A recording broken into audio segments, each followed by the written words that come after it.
The woman simply rolled her eyes at the hospital professor, and the professor immediately called off the surgery. He then ordered his staff to forcibly drag her out of the operating room. Unexpectedly, an enraged Lisa yanked out her foreline, rushed over, and clamped her hands tightly around Jack's neck. Fortunately, her colleagues intervened in time, and Jack narrowly escaped with his life. Jack then slapped his protege hard across the face and revoked her medical license on the spot. However, in order to continue performing surgeries, Lisa had no choice but to work as a black market doctor. Even though the operating room was a makeshift space set up in a plastic tent, Lisa remained completely unfazed thanks to her near-perfect familiarity with brain anatomy. She completed the surgery in no time. It wasn't until the crime boss fully regained consciousness that the transaction was finally considered a success. Meanwhile, the nurse who had been kidnapped also received hush money from the gang, but she felt unsatisfied. As a nurse at a legitimate hospital, she recognized the woman performing the surgery at a glance. It was none other than Lisa, the one whose license had been revoked after causing a huge scandal all those years ago. How could an unlicensed practitioner be raking in a fortune, while she herself was only worthy of these crumbs? Shortly afterward, the nurse secretly injected a sedative into the gang boss's forebag. When Lisa came to check on the gang boss's condition, the nurse demanded that Lisa pay her $3 million every month, threatening to report Lisa to the police for practicing medicine without a license otherwise. At first, Lisa thought she could use an assistant and agreed. However, for Lisa, the most thorough way to silence someone was to make them shut up forever. The next day, the crime boss's condition stabilized. The gang members began a thorough cleanup of the temple, ensuring no potential threats remained. As everyone left one by one,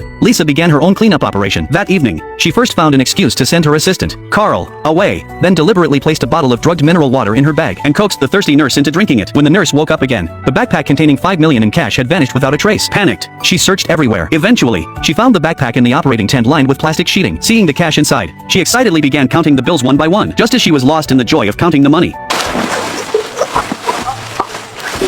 By the time her assistant Carl realized something was wrong and rushed back, it was all over. Lisa had already stuffed the $5 million in cash into the temple's donation box. The next day, Lisa put on her white coat and gently tended to her elderly neighbor's wounds, as if nothing had happened the night before. When the old lady asked her what she'd been up to these past few days, Lisa didn't hesitate to say she'd been blackmailed for $5 million, and that in the end, she couldn't control herself and strangled the person to death. That day, Carl urged Lisa to stop killing people. They were already practicing medicine illegally. If they got caught, they'd be in big trouble. But Lisa had her own principles. For every person she saved, one had to die. However, the police soon seized a video of an illegal brain surgery. Due to the extreme difficulty of the procedure, the police concluded that only Jack, a leading authority in the medical field, could have performed it, so they asked him to analyze who might have done it, especially given that it was performed in such makeshift conditions. Jack didn't comment. He simply asked the police to send him the video. Jack knew exactly who had performed the surgery, but what he wanted to know more than anything was whether the operation had been successful, so he tracked down Lisa and pulled out the video the police had sent. Lisa immediately admitted that she was the one who performed it, and that the surgery was flawless. Jack then revealed the purpose of his visit. He had been diagnosed with a brainstem glioma, and its location was extremely challenging. Currently, the only people in the world capable of performing this surgery with zero errors, aside from himself, were Lisa and no one else. Upon hearing this, Lisa was taken aback at first, then burst out laughing. Her laughter was filled with a thrill of revenge and endless despair. Jack then announced that he had already scheduled the surgery, and threatened that if she didn't obey him, he would report her actions to the police. Upon hearing this, Lisa instantly broke down, declaring that she would rather have her hands cut off than perform the surgery for him. Just as Jack stepped out of Lisa's home, his condition suddenly took a turn for the worse. Intense pain made his whole body tremble. The bottle of painkillers he was holding fell to the ground. Just as he bent down to pick it up, Lisa rushed out and kicked the bottle away. Then, with one kick after another, she stomped it to pieces. At that moment, Lisa felt not a shred of pity, only a heart full of rage. She wanted to vent her anger in this way for the life Jack had ruined. The pervert was surprised to discover that a pretty girl came to his family's restaurant for dinner every day at the same time,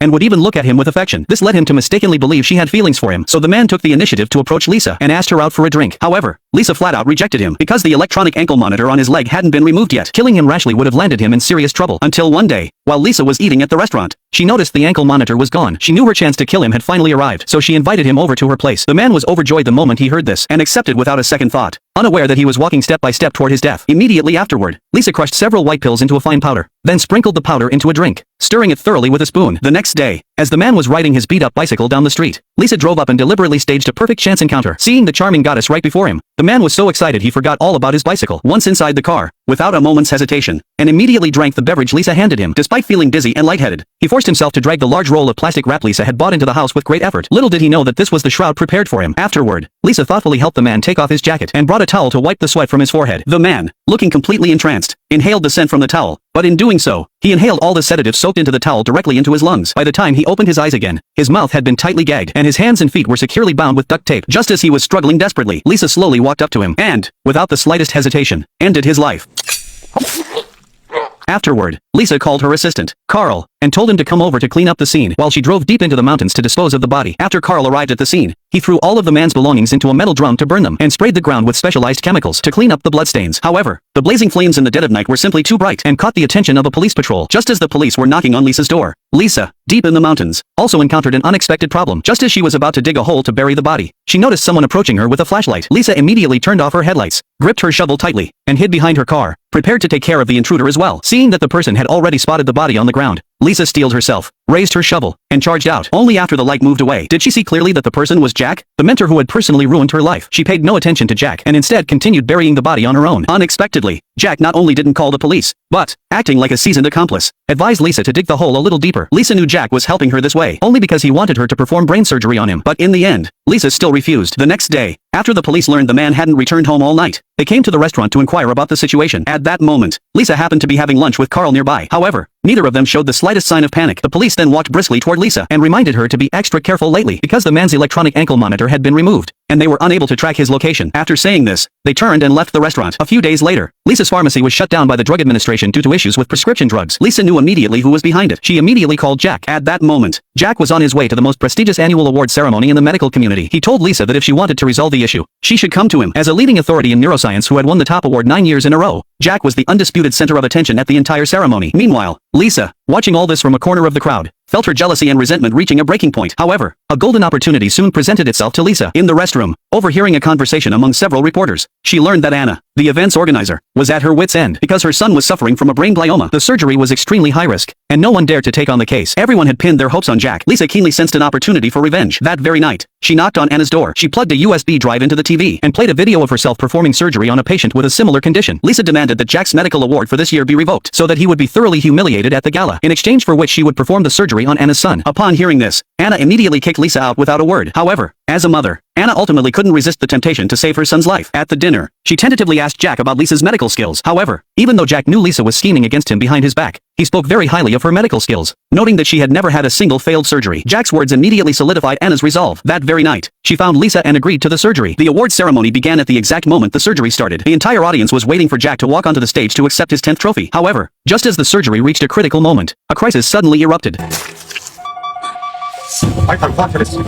The operating room instantly descended into chaos. When Anna rushed in and saw blood everywhere on the floor, she was so terrified she could barely breathe. But Lisa remained as steady as a rock, her gaze unwavering. Her hands moved without the slightest hesitation as she engaged in a life-and-death struggle with the Grim Reaper. Meanwhile, at the awards ceremony, the audience erupted in an uproar when the name announced was not Jack's. Yet Jack, sitting in the audience, remained expressionless and even led the applause. At that moment, Anna and her team quietly entered the venue. Her uncontrollable smile revealed the surgery's success. Lisa looked at Jack with a smug expression. She expected to see his disappointment and anger, but Jack was unusually calm. The patient was about to undergo craniotomy surgery, but the lead surgeon was his enemy. All it would take was the slightest tremor of his hand to stage a medical malpractice and kill the patient. But that day, his apprentice sensed something was off. Ever since his old friend had asked him to assist with the surgery, the man who was usually stern and unsmiling had been laughing nonstop every day. To others, it might have looked like they were getting along great, but Lisa knew that his unusual behavior clearly meant he was hiding something. So Lisa spent the entire night piecing things together and came to suspect that Jack might be planning to kill his old friend. At first, she didn't want to believe it, until the day of the surgery, when Jack replaced his assistant with his senior classmate without telling Lisa. This further confirmed her suspicions, so she deliberately stopped the senior classmate and walked into the operating room in his place. Jack froze for a moment when he saw this. Lisa didn't want the professor to be disgraced in the medical community, so while assisting, she deliberately held the scalpel upside down and cut him. Jack realized Lisa had done it on purpose, but he could only grit his teeth and walk out of the operating room. In Lisa's eyes, her mentor was perfect. She wouldn't allow any blemish on Jack's reputation. After the surgery, she eagerly approached the professor to take credit for the success, but Jack didn't say a word. He just shot her a withering glare. Lisa naively thought she had saved her mentor from embarrassment. Little did she know that it was at that very moment a rift formed between them. That's why he went to great lengths to get rid of Lisa. But unexpectedly, on this very day, David, the man Lisa had once deliberately thwarted Jack's plan to kill, mysteriously vanished after the surgery. His son, Mark, had no choice but to go to great lengths to ask Lisa for help. He told Lisa that his father had only called him once before leaving. 경아,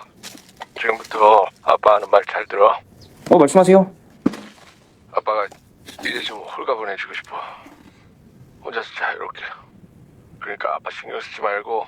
So the two of them searched everywhere for clues. Finally, they arrived at an abandoned mental hospital, the last place David had been seen. However, when asked about David's whereabouts, the caretaker's answers were full of holes. Desperate to find his father, Mark got into a physical altercation, causing the caretaker to cut his palm. Lisa managed to pull the two apart with great difficulty, but while treating the caretaker's wound, she was shocked to discover that he was wearing David's custom-made ring on his finger. It turned out that the greedy caretaker had snatched the ring from David while he was unconscious. Coincidentally, Mark walked in and overheard their conversation. Losing control, he grabbed the caretaker, determined to get to the bottom of it. Unexpectedly, the two men, still locked in a struggle, both fell off a cliff into the pouring rain. Lisa's good intentions backfired. The very scenario she dreaded most had come to pass. By the time they arrived at the hospital, the manager was already dead. while Mark, though he narrowly escaped with his life, was left in a vegetative state. Overcome with guilt, Lisa blamed Jack for everything. Furious, she stormed straight into Jack's office and threw the ring on the desk, eager to confront him, demanding to know if he had really killed someone. Even at that moment, Lisa still wanted to preserve the perfect image she had of Jack in her mind. What Lisa didn't know was that Jack had actually been enduring physical pain these past few days, while also covering up the mess she had made, because a few days earlier, the police had discovered a woman's body in the suburbs, and that woman was none other than the nurse Lisa had killed. He knew all of this was Lisa's handiwork, but a police officer suddenly discovered several dog hairs on the body. Upon learning that the victim had Rottweiler hair on her, he deliberately turned on the seat light on his way home, then slammed on the gas pedal to speed, intentionally getting caught on a speed camera. Once home, he told the nanny she could leave after she finished cooking the congee. All of this was to prepare his alibi. He then went alone to a cabin in the woods, where, to his surprise, a Rolls-Royce he'd never seen before was parked. Driving the Rolls-Royce, he lured out the talkative police officer from earlier that day and sent him to meet his maker with ease. As the Rolls-Royce faded from view, the car's origins finally came to light. It turned out that when David had just finished his surgery, Jack had lured him out to the suburbs. He used the same method as when he killed the young police officer. He coated the car door handle with a sedative. As soon as someone touched it, their instinct would be to sniff it. The next second, with a glazed look in his eyes, he fumbled for his phone and dialed a farewell call to his son. 이제 좀 홀가분해지고 싶어.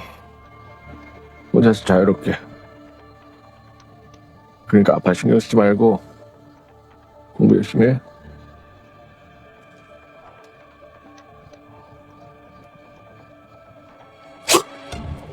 David, dazed and confused, tried to get out of the car and run away, while Jack followed unhurriedly behind him. But at the edge of the cliff, there was no escape. The entire process was clean and efficient, not a single drop of blood on his hands. Moreover, wild dogs roamed the area, so he didn't even need tools to dispose of the body. However, though he thought his crime was flawless, the young officer's disappearance still caught the captain's attention. He investigated the young officer's last call log and discovered that the person on the other end was none other than Jack. He immediately called to question him. Faced with the chief's interrogation, Jack remained calm and composed, stating that the young officer had indeed asked to meet, but that he'd felt unwell at the last minute and hadn't shown up. Meanwhile, a colleague called to retrieve nearby surveillance footage and questioned Jack's butler, confirming that Jack hadn't left the house at all last night. And just like that, Jack managed to wriggle out of it perfectly. But to completely clear Lisa of suspicion, Jack actually set Lisa's doghouse on fire. All 3 Rottweilers perished in the blaze. They were Lisa's only comfort in this world. They were like family to her. Unaware of the truth, Lisa was absolutely furious. She was convinced this was Jack's doing, so she called Jack and arranged to meet him. When she saw Jack's car pulled over to the side of the road, she slammed on the gas pedal and rammed her pickup truck into it. At that moment, the only thought in Lisa's mind was to kill him. But to her surprise, Jack slowly got out of the car and stood calmly in front of it, even lighting a cigarette with composure. Staring at this sworn enemy standing before her, Lisa slammed on the gas pedal again and charged at him. In the end, Lisa still couldn't bring herself to do it. She remained deeply immersed in the grief of her dog's passing, unable to move on for a long time. Meanwhile, the sheriff contacted the black market broker who had provided the video of the illegal surgery. He promised the broker that as long as he provided some information, he wouldn't be held accountable. Jack had already anticipated this. He called John to test the waters. Sure enough, the man had already guessed about the young nurse's death. Jack successfully intervened to prevent the two from meeting. John could tell Jack was desperately trying to clean up the mess for Lisa. He suspected there must be something more than just a professional relationship between them. Having found Jack's weak spot,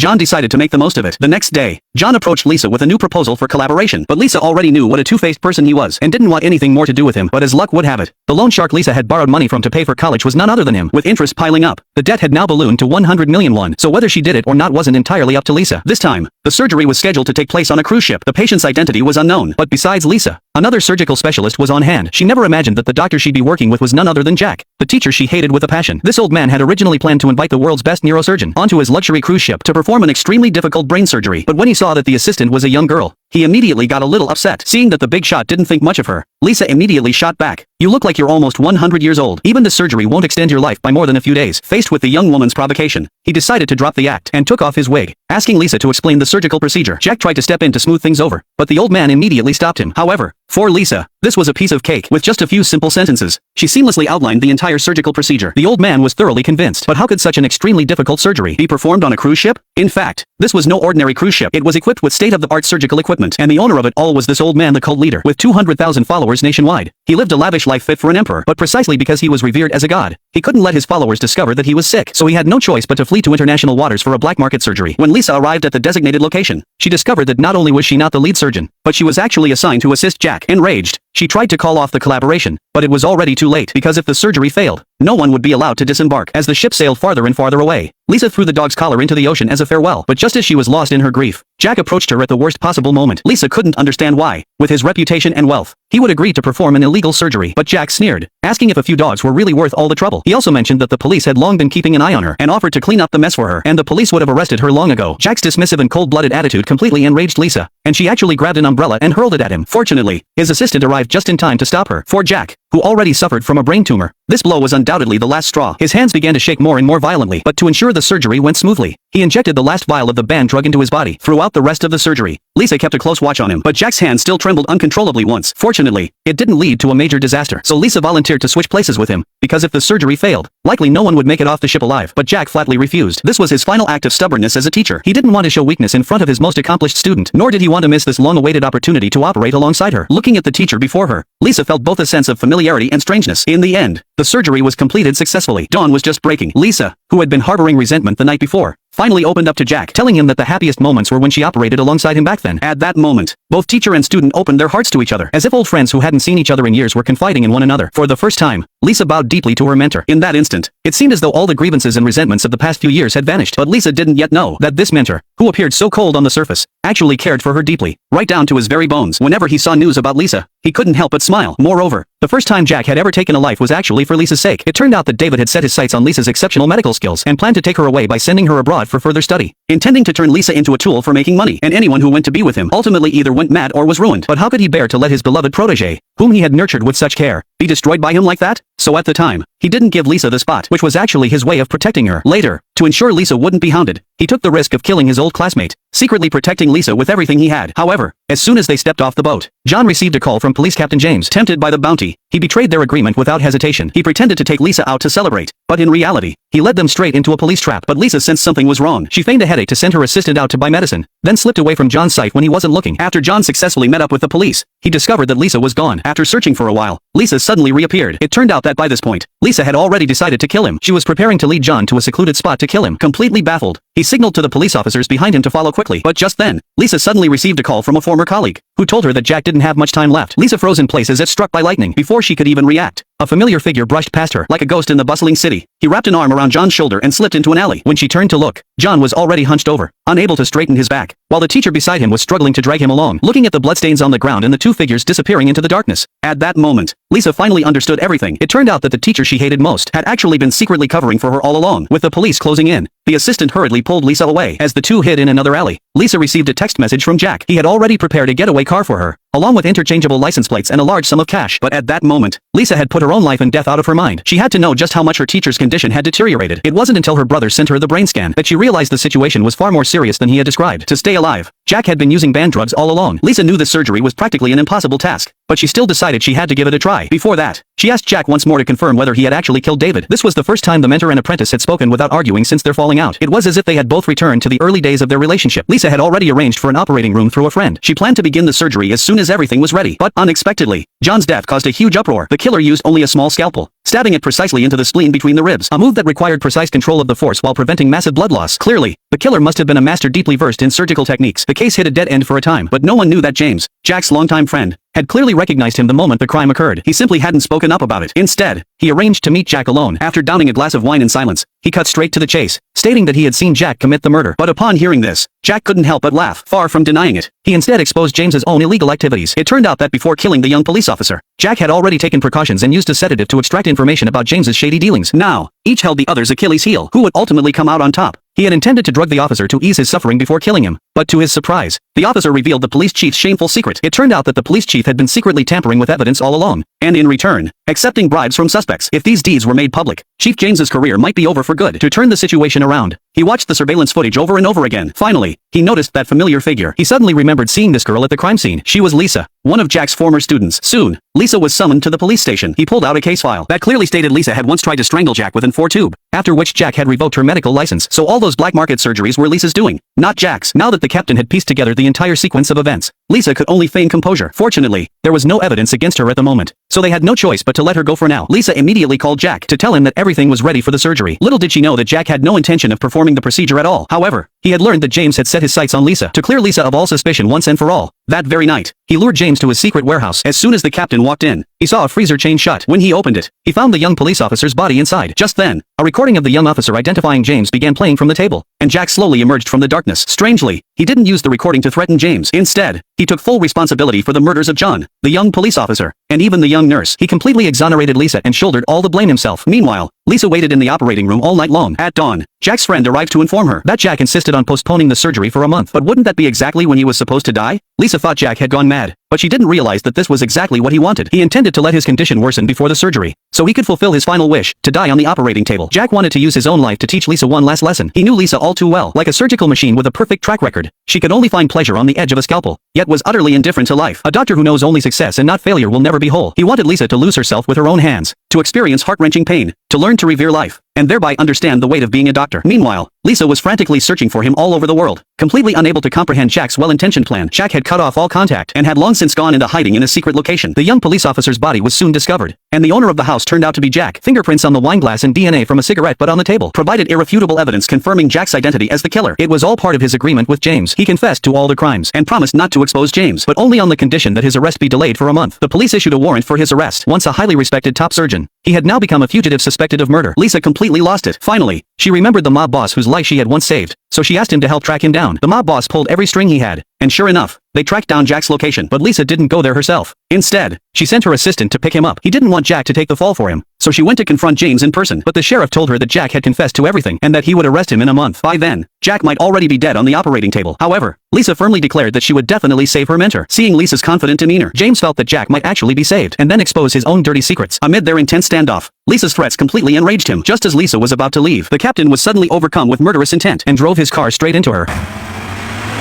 He dragged Lisa out of the car and stomped hard on her hand. If he broke even one of her fingers, the surgery would have to be abandoned. Seeing the dire situation, the assistant scrambled out of the car and shielded Lisa with his body. Hearing the assistant's agonized screams, Lisa's gaze gradually turned fierce. She then pulled out her trusty knife and delivered another clean, decisive blow that ended his life. Upon learning that James had been killed, Jack could no longer hide. He had no choice but to temporarily abandon his plan, and immediately drove over, facing the gruesome scene and the trunk overflowing with blood. He immediately used a handkerchief to retrieve the car keys. The very thing he dreaded most had happened. With no other choice, Lisa could only turn to her teacher for help, and this was the first time Lisa had ever shown vulnerability to her teacher. At that moment, both of them finally let down their guards and honestly revealed their truest selves to one another. Lisa wanted nothing for herself. She just wanted her teacher to live a good life, but Jack still insisted on having the surgery in a month. Seeing that further persuasion was useless, Lisa prepared to forcibly take him away, but Jack was even more stubborn than she was. He struck her with a stick, knocking her out. He then took out a cell phone and slowly walked away. Finally, he dragged James's body along and drove off in his car. This was the last time Jack cleaned up after Lisa. A month later, Lisa finally received a call from the teacher. The two met in the operating room as planned. By now, the teacher was on his deathbed. He mustered all his strength to shake Lisa's hand and say goodbye, but Lisa didn't reach out to him. Lisa remained absolutely certain that this surgery wouldn't fail and couldn't fail. Time flew by, and half a year had passed. It turned out that Lisa's 3 Rottweilers hadn't been burned to death after all. Instead, Jack's assistant had secretly hidden them away. Today, the assistant had also brought in a new job that required Lisa to handle personally. The surgery would once again take place in a clandestine underground location, but this time, she would no longer be fighting alone. Someone had joined the underworld circle she had once looked down upon. It seemed that, in the end, Lisa had won that battle after all.